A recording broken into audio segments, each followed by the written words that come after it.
Chapitre 29, où il sera fait le récit d'incidents divers qui ne se rencontrent que sur les railroads de l'Union. Le soir même, le train poursuivait sa route sans obstacle, dépassait le fort Saunders, franchissait la passe de Cheyenne et arrivait à la passe d'Evans. En cet endroit, le railroad atteignait le plus haut point du parcours, soit 8091 pieds au-dessus du niveau de l'océan. Les voyageurs n'avaient plus qu'à descendre jusqu'à l'Atlantique sur ces plaines sans limite, nivelées par la nature. Là se trouvait, sur le Grand Trunk, l'embranchement de Denver City, la principale ville du Colorado. Ce territoire est riche en mines d'or et d'argent, et plus de 50 000 habitants y ont déjà fixé leur demeure. À ce moment, 1382 milles avaient été faits depuis San Francisco en 3 jours et 3 nuits. 4 nuits et 4 jours, selon toute prévision, devaient suffire pour atteindre New York. Phileas Fogg se maintenait donc dans les délais réglementaires. Pendant la nuit, on laissa sur la gauche le camp Walba. Le lodge Paul Creek courait parallèlement à la voie en suivant la frontière rectiligne commune aux États du Wyoming et du Colorado. À 11 heures, on entrait dans le Nebraska, on passait près du Sedgwick et l'on courait à Julesburg, placé sur la branche sud de Platte River. C'est à ce point que se fit l'inauguration de l'Union Pacific Road le 23 octobre 1867 et dont l'ingénieur en chef fut le général J.M. Dodge. Là s'arrêtèrent les 2 puissantes locomotives, remorquant les 9 wagons des invités, au nombre desquels figurait le vice-président, M. Thomas C. Durand. Là retentirent les acclamations. Là les Sioux et les Pawnees donnèrent le spectacle d'une petite guerre indienne. Là les feux d'artifice éclatèrent. Là enfin se publia au moyen d'une imprimerie portative le premier numéro du journal Railway Pioneer. Ainsi fut célébrée l'inauguration de ce grand chemin de fer, instrument de progrès et de civilisation, jeté à travers le désert et destiné à relier entre elles des villes et des cités qui n'existaient pas encore. Le sifflet de la locomotive, plus puissant que la lyre d'Amphion, allait bientôt les faire surgir du sol américain. À 8 heures du matin, le fort McPherson était laissé en arrière. 357 milles séparent ce point d'Omaha. La voie ferrée suivait sur sa rive gauche les capricieuses sinuosités de la branche sud de Platte River. À 9 heures, on arrivait à l'importante ville de North Platte, bâtie entre ces deux bras du grand cours d'eau qui se rejoignent autour d'elle pour ne plus former qu'une seule artère. Affluent considérable dont les eaux se confondent avec celles du Missouri, un peu au-dessus d'Omaha. Le 101e méridien était franchi. M. Fogg et ses partenaires avaient repris leur jeu. Aucun d'eux ne se plaignait de la longueur de la route, pas même le mort. Fix avait commencé par gagner quelques guinées, qu'il était en train de reperdre, mais il ne se montrait pas moins passionné que M. Fogg. Pendant cette matinée, la chance favorisa singulièrement ce gentleman. Les atouts et les honneurs pleuvaient dans ses mains. À un certain moment, après avoir combiné un coup audacieux, il se préparait à jouer pique, quand, derrière la banquette, une voix se fit entendre qui disait « Moi, je jouerai carreau ». M. Fogg, Mistress Aouda, Fix levèrent la tête. Le colonel Proctor était près d'eux. Stamp W. Proctor et Phileas Fogg se reconnurent aussitôt. Ah, c'est vous, monsieur l'Anglais, s'écria le colonel. C'est vous qui voulez jouer pique. Et qui le joue répondit froidement Phileas Fogg en abattant un 10 de cette couleur. Eh bien, il me plaît que ce soit carreau, répliqua le colonel Proctor d'une voix irritée. Et il fit un geste pour saisir la carte jouée en ajoutant Vous n'entendez rien à ce jeu. Peut-être serais-je plus habile à un autre, dit Phileas Fogg qui se leva. Il ne tient qu'à vous d'en essayer, fils de John Bull, répliqua le grossier personnage. Mistress Aouda était devenue pâle. Tout son sang lui refluait au cœur. Elle avait saisi le bras de Phileas Fogg qui la repoussa doucement. Passepartout était prêt à se jeter sur l'Américain, qui regardait son adversaire de l'air le plus insultant. Mais Fix s'était levé et, allant au colonel Proctor, il lui dit « Vous oubliez que c'est moi à qui vous avez affaire, monsieur, moi que vous avez non seulement injurié, mais frappé. » Monsieur Fix, dit M. Fogg, je vous demande pardon, mais ceci me regarde seul. En prétendant que j'avais tort de jouer pique, le colonel m'a fait une nouvelle injure et il m'en rendra raison. Quand vous voudrez et où vous voudrez, répondit l'Américain, et à l'arme qui vous plaira. Mistress Aouda essaya vainement de retenir M. Fogg. L'inspecteur tenta inutilement de reprendre la querelle à son compte. Passepartout voulait jeter le colonel par la portière, mais un signe de son maître l'arrêta. Phileas Fogg quitta le wagon, et l'Américain le suivit sur la passerelle.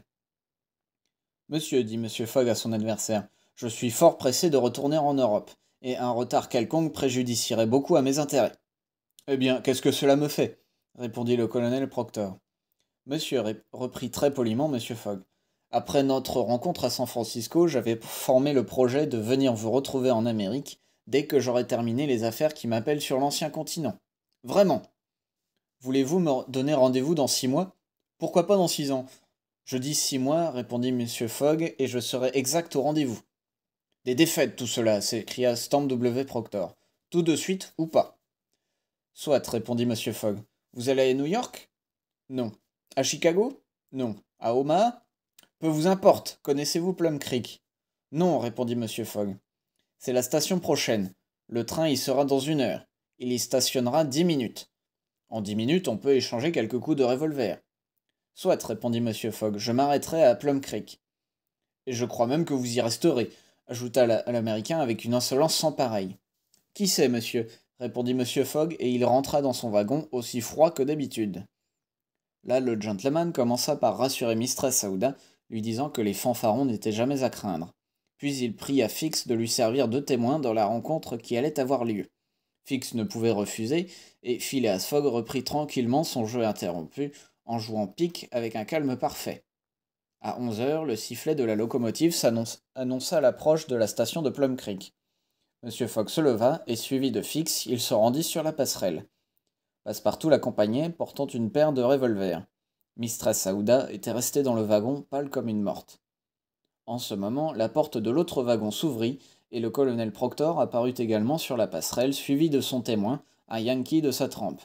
Mais à l'instant où les deux adversaires allaient descendre sur la voie, le conducteur accourut et leur cria « On ne descend pas, messieurs !»« Et pourquoi ?» demanda le colonel. « Nous avons 20 minutes de retard et le train ne s'arrête pas. »« Mais je dois me battre avec monsieur. »« Je le regrette, répondit l'employé, mais nous repartons immédiatement.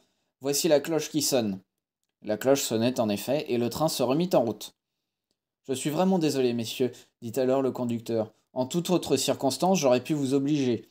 Mais après tout, puisque vous n'avez pas eu le temps de vous battre ici, qui vous empêche de vous battre en route? Cela ne conviendra peut-être pas à monsieur, dit le colonel Proctor d'un air goguenard. Cela me convient parfaitement, répondit Phileas Fogg. Allons, décidément, nous sommes en Amérique, pensa Passepartout, et le conducteur de train est un gentleman du meilleur monde. Et ce disant, il suivit son maître. Les deux adversaires, leurs témoins précédés du conducteur, se rendirent en passant d'un wagon à l'autre, à l'arrière du train. Le dernier wagon n'était occupé que par une dizaine de voyageurs. Le conducteur leur demanda s'ils voulaient bien, pour quelques instants, laisser la place libre à deux gentlemen qui avaient une affaire d'honneur à vider. Comment donc? Mais les voyageurs étaient trop heureux de pouvoir être agréables aux deux gentlemen, et ils se retirèrent sur les passerelles. Ce wagon, long d'une 50aine de pieds, se prêtait très convenablement à la circonstance. Les deux adversaires pouvaient marcher l'un sur l'autre entre les banquettes et s'arquebuser à leur aise. Jamais duel ne fut plus facile à régler. M. Fogg et le colonel Proctor, munis chacun de 2 revolvers à 6 coups, entrèrent dans le wagon. Leurs témoins, restés en dehors, les y enfermèrent. Au premier coup de sifflet de la locomotive, ils devaient commencer le feu. Puis, après un laps de 2 minutes, on retirerait du wagon ce qui resterait des deux gentlemen. Rien de plus simple en vérité. C'était même si simple que Fix et Passepartout sentaient leur cœur battre à se briser. On attendait donc le coup de sifflet convenu, quand soudain des cris sauvages retentirent. Des détonations les accompagnèrent, mais elles ne venaient point du wagon réservé aux duellistes. Ces détonations se prolongeaient au contraire jusqu'à l'avant et sur toute la ligne du train. Des cris de frayeur se faisaient entendre à l'intérieur du convoi. Le colonel Proctor et M. Fogg, revolver au poing, sortirent aussitôt du wagon et se précipitèrent vers l'avant où retentissaient plus bruyamment les détonations et les cris. Ils avaient compris que le train était attaqué par une bande de Sioux. Ces hardis indiens n'en étaient pas à leur coup d'essai, et plus d'une fois déjà ils avaient arrêté les convois. Suivant leur habitude, sans attendre l'arrêt du train, s'élançant sur les marchepieds au nombre d'une centaine, ils avaient escaladé les wagons comme fait un clown d'un cheval au galop. Ces Sioux étaient munis de fusils, de là les détonations auxquelles les voyageurs, presque tous armés, ripostaient par des coups de revolver. Tout d'abord, les Indiens s'étaient précipités sur la machine. Le mécanicien et le chauffeur avaient été à demi assommés à coups de casse-tête. Un chef Sioux, voulant arrêter le train, mais ne sachant pas manœuvrer la manette du régulateur, avait largement ouvert l'introduction de la vapeur au lieu de la fermer, et la locomotive emportée courait avec une vitesse effroyable. En même temps, les Sioux avaient envahi les wagons. Ils couraient comme des singes en fureur sur les impériales. Ils enfonçaient les portières et luttaient corps à corps avec les voyageurs. Hors du wagon de bagages, forcés et pillés, les colis étaient précipités sur la voie. Cris et coups de feu ne discontinuaient pas. Cependant, les voyageurs se défendaient avec courage. Certains wagons barricadés soutenaient un siège comme de véritables forts ambulants, emportés avec une rapidité de 100 000 à l'heure. Dès le début de l'attaque, Mistras Aouda s'était courageusement comportée. Le revolver à la main, elle se défendait héroïquement, tirant à travers les vitres brisées lorsque quelques sauvages se présentaient à elle. Une vingtaine de Sioux, frappés à mort, étaient tombés sur la voie, et les roues des wagons écrasaient comme des vers ceux d'entre eux qui glissaient sur les rails du haut des passerelles. Plusieurs voyageurs, grièvement atteints par les balles ou les casse-têtes, gisaient sur les banquettes. Cependant, il fallait en finir. Cette lutte durait déjà depuis 10 minutes, et ne pouvait que se terminer à l'avantage des Sioux si le train ne s'arrêtait pas. En effet, la station du fort Kearney n'était pas à 2 milles de distance. Là se trouvait un poste américain, mais ce poste passé, entre le fort Kearney et la station suivante, les Sioux seraient les maîtres du train. Le conducteur se battait aux côtés de M. Fogg quand une balle le renversa.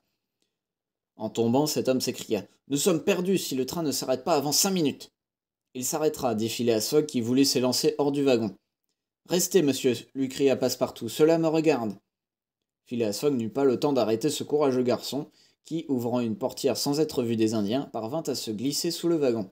Et alors, tandis que la lutte continuait, pendant que les balles se croisaient au-dessus de sa tête, retrouvant son agilité et sa souplesse de clown, se faufilant sous les wagons, s'accrochant aux chaînes, s'aidant du levier des freins et des longerons des châssis, rampant d'une voiture à l'autre avec une adresse merveilleuse, il gagna ainsi l'avant du train. Il n'avait pas été vu, il n'avait pu l'être. Là, suspendu d'une main entre le wagon des bagages et le tender, de l'autre, il décrocha les chaînes de sûreté. Mais par suite de la traction opérée, il n'aurait jamais pu parvenir à dévisser la barre d'attelage, si une secousse que la machine éprouva n'eût fait sauter cette barre, et le train détaché resta peu à peu en arrière, tandis que la locomotive s'enfuyait avec une nouvelle vitesse. Emporté par la force acquise, le train roula encore pendant quelques minutes, mais les freins furent manœuvrés à l'intérieur des wagons, et le convoi s'arrêta enfin à moins de 100 pas de la station de Kearney. Là, les soldats du fort, attirés par les coups de feu, accoururent en hâte. Les Sioux ne les avaient pas attendus, et avant l'arrêt complet du train, toute la bande avait décampé. Mais quand les voyageurs se comptèrent sur le quai de la station, ils reconnurent que plusieurs manquaient à l'appel, et entre autres le courageux Français dont le dévouement venait de les sauver.